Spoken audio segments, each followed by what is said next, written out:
Hello, guys.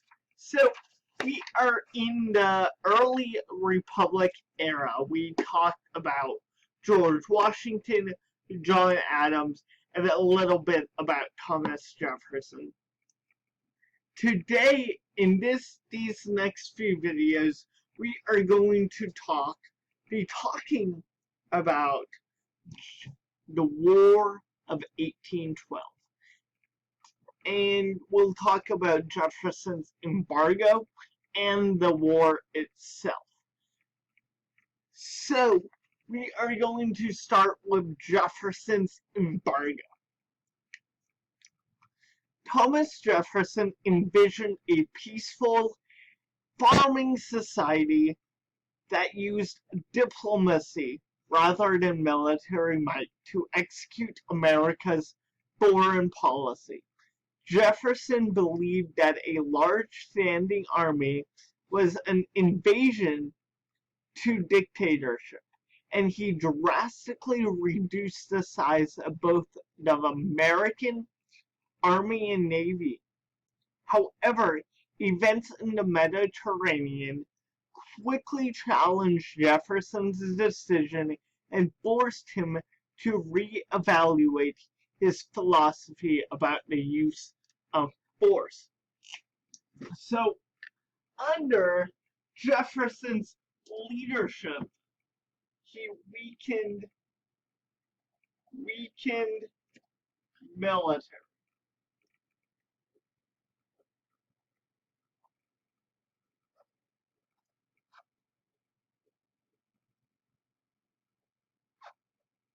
So he weakened military, and oftentimes Jefferson gets accredited to with changing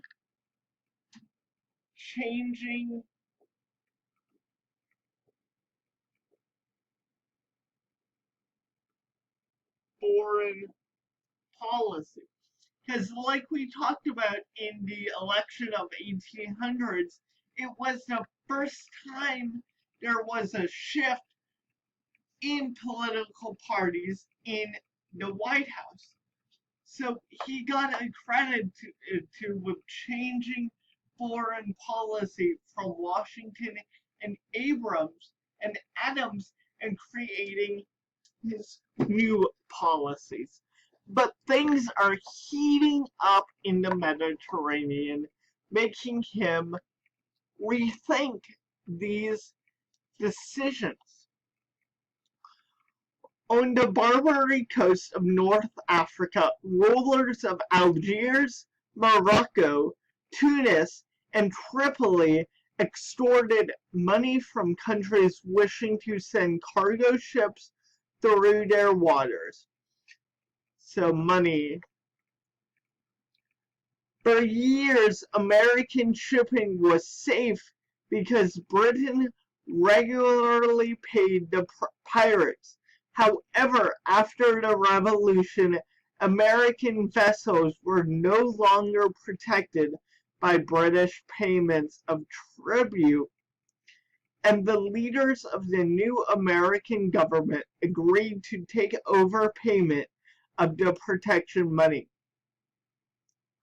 So they were illegally charging people money to pass through their canals and their ports. Ironically, it was during this same time that the French demanded a bribe from America in the notorious XYZ affair. So in Africa, we have bribing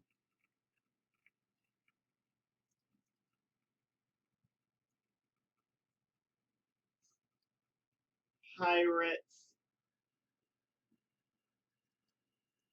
demanding moolah.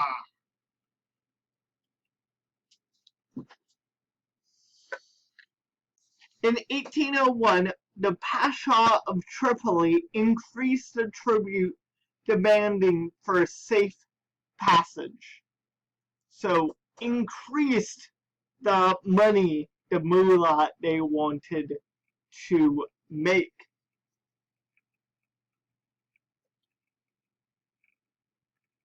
When Jefferson refused to pay, Tripoli declared war on the United States, and the president reluctantly sent warships to Tripoli. So, warships to Tripoli. War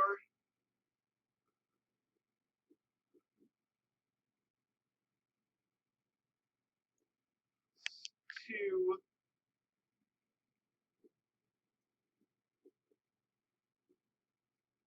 he was reluctant to do so because of a change in foreign policy.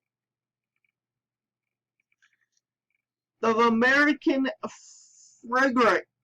frigate Philadelphia was eventually captured and its men held hostage. After 4 years of sporadic fighting, Jefferson finally negotiated a treaty with Tripoli. For $60,000, the captured Americans were released.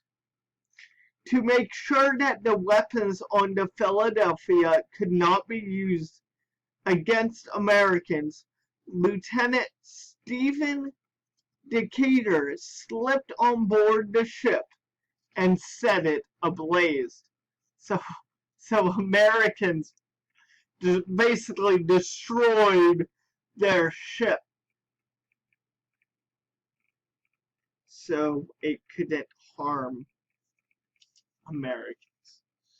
Jefferson reasoned his decision to scale back the military and ordered several small gun ports that critics nicknamed Jeffs, or the Mosquito Fleet. The undersized boats were fast but featured just one gun. Jefferson believed that the boats could effectively guard the American coastline, but were not intimidated enough to lure the country into international incidents on the high seas. In 1803, American shipping became entangled in European hostilities when Napoleon revived his war with Britain. The American Navy, which was no match for the heavily armed British and French, could offer only limited protection for American merchants. While both Britain and France captured American ships, it was the British who forced the detained American sailors to fight for the Royal Navy. So let me erase my board and break this down for you guys.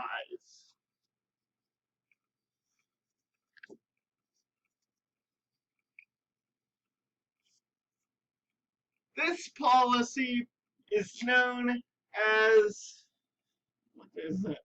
Impede? No.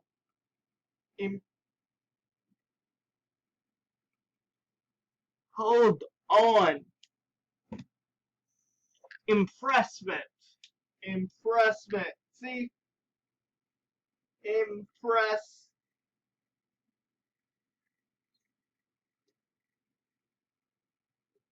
And this is one of the big reasons behind the War of 1812.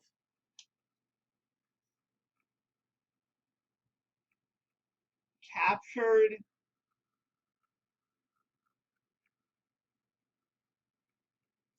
U.S. ships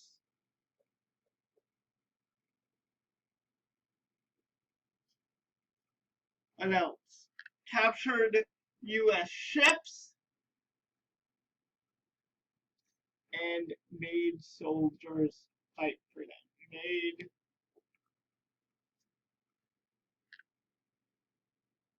soldiers fight for them. So appeasement was a big cause of the War of 1812.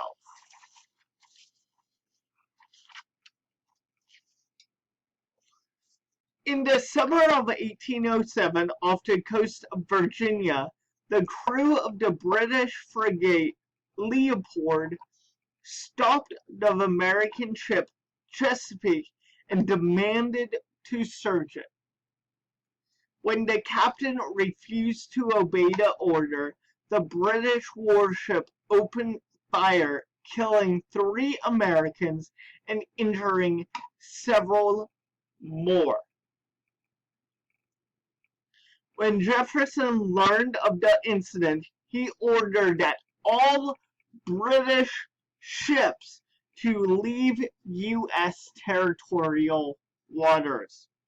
The British, however, responded with even more aggressive searches.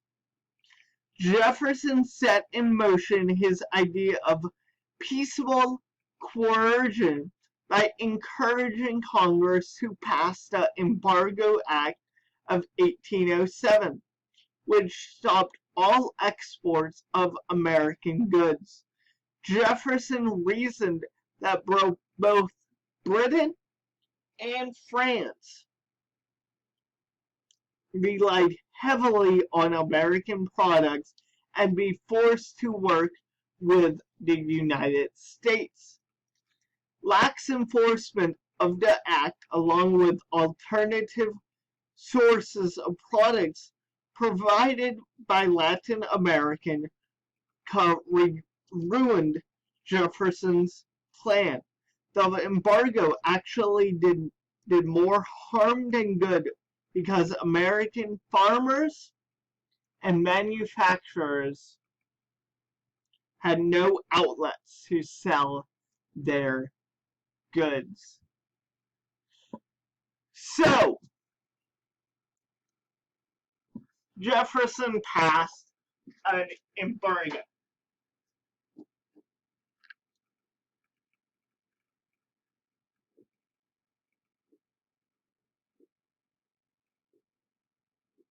Which basically means stop trading.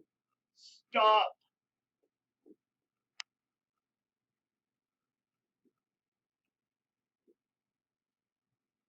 with France and Britain.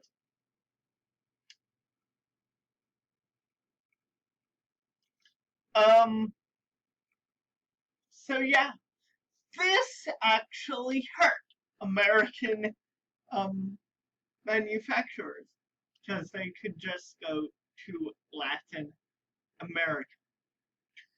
Jefferson's popularity plunged and the Federalist Party began to make a resurgence as voters eyed the upcoming election.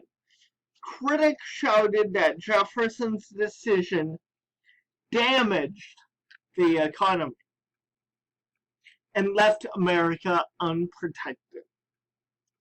The president finally conceded defeat and repealed the embargo during his last days in office.